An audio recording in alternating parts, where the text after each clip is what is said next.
السلام علیکم ورحمۃ اللہ وبرکاتہ۔ حاضرین و ناظرین، کیسے ہیں آپ؟ ٹھیک ہیں؟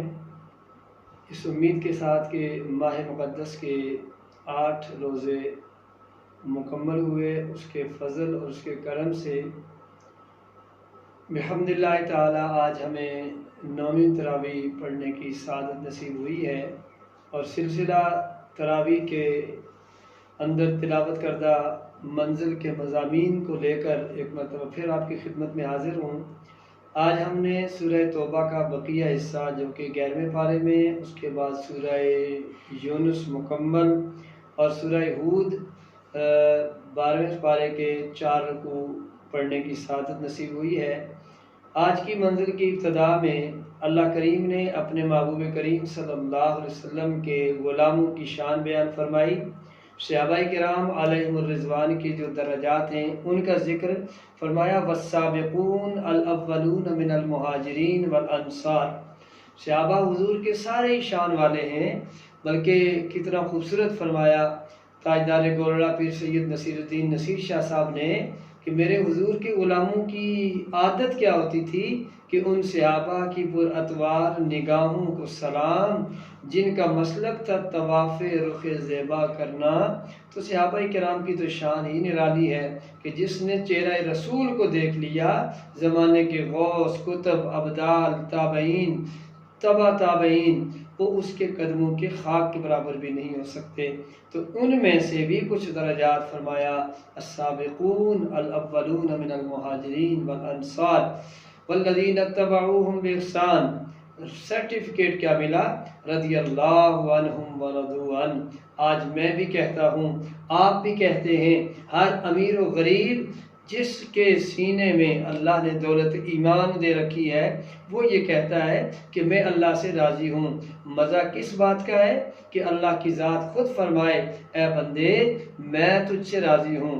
تو حضور کے غلاموں کی یہی شان ہے کہ وہ تو کہتے رہے، لیکن میرے رب نے بھی ان کے لیے فرمایا کہ میں تم سے راضی ہوں۔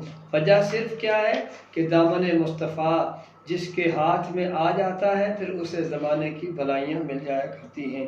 سامعین محترم، اسی کے ساتھ اگلے رکوع کے اندر جو ہے، بلکہ اسی رکوع میں ایک مسجد جو مدینہ میں منافقین نے بنائی اس کا ذکر ہے، اور پھر اس مسجد کو کس انداز میں انہوں نے کس طریقے سے پیش کیا اس کا ذکر بھی۔ اس کو مسجد زرار قرآن میں کہا گیا ہے، اور اس کا مقصد کیا تھا؟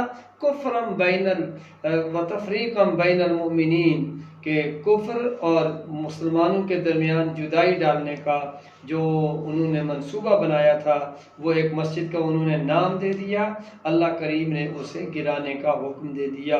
تو گویا پتہ یہ چلا کہ اللہ کو بھی وہی اپنا گھر اچھا لگتا ہے جس میں اس کے محبوب کے اوصاف کا تذکرہ ہو، جس میں اس کے محبوب کی شانیں بیان ہوں، جس میں اس کے محبوب کی زلف دوتا کا تذکرہ ہو۔ اللہ بھی اسے ہی اپنا گھر بناتا ہے۔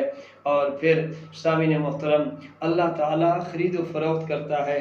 ارے میں خریدتا ہوں چیز اس لیے کہ میرے پاس پیسے ہیں اور دکاندار کے پاس چیز ہے، لیکن میں اپنے پیسوں کا مالک، وہ اپنی چیز کا مالک۔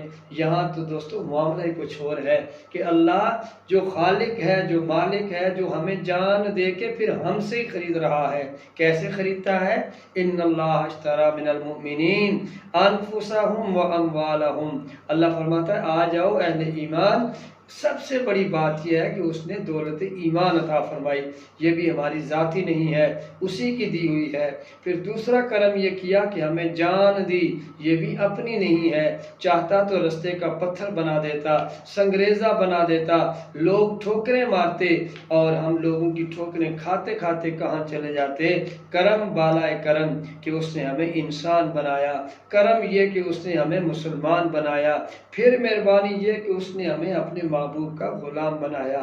تو فرمایا اے لوگو میں تم سے خرید و فروخت کرتا ہوں، تم اپنی جان مجھے دو، اپنا مال مجھے دو، بدلے میں کیا دوں گا؟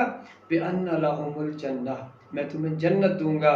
اسی کے بارے میں سرکار دو عالم صلی اللہ علیہ وسلم نے فرمایا ایک شہید کو جب جنت عطا فرمائی جائے گی تو وہ کہے گا مالک میں ثم احیا ثم اقتل ثم احیا ثم اقتل، کہ میں پھر قتل کیا جاؤں، پھر زندہ کیا جاؤں، پھر قتل کیا جاؤں، پھر زندہ کیا جاؤں۔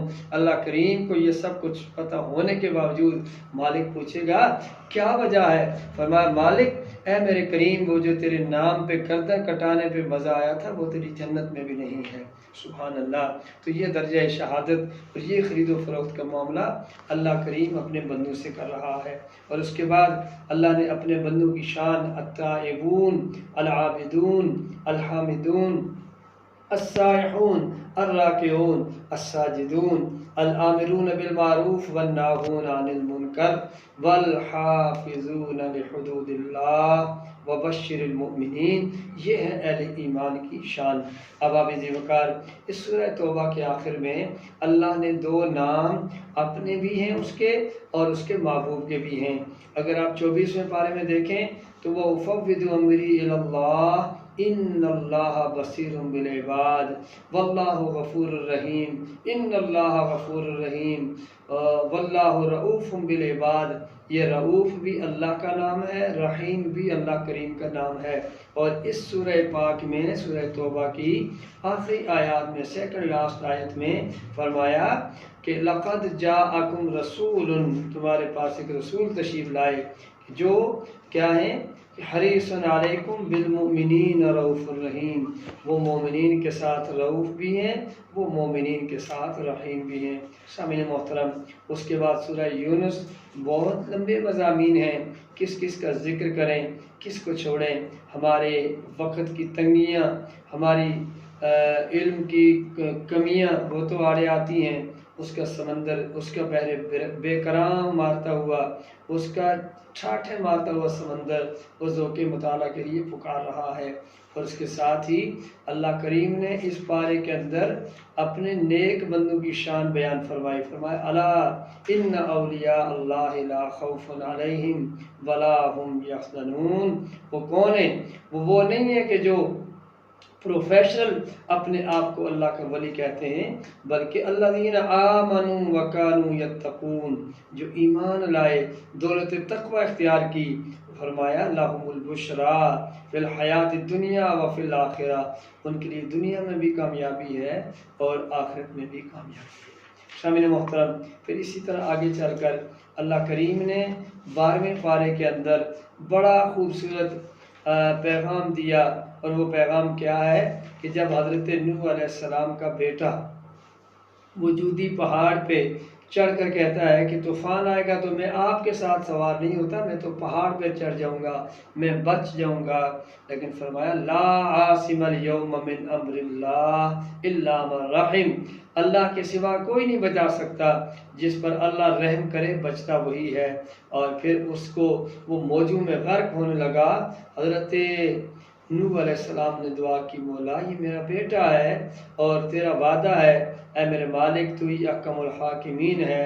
فرمایا میرے کریم رب نے اے نوح یہ بیٹا انہو لیس من اہلک، بیٹا تو آپ کا ہے لیکن آپ کے طریقے پر نہیں ہے، اس کا عمل اچھا نہیں ہے۔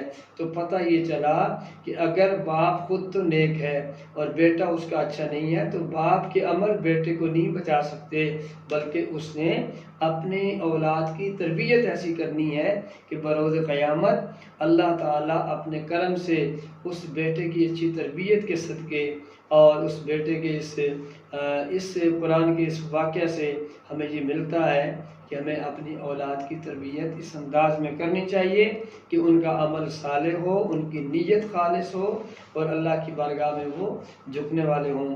اللہ تعالیٰ قرآن کے نور سے ہم سب کے سینوں کو روشن و منور فرمائے، اس امید کے ساتھ کہ آپ اس پیغام کو خود بھی سماعت فرمائیں گے اور آگے دوسروں تک پہنچائیں گے۔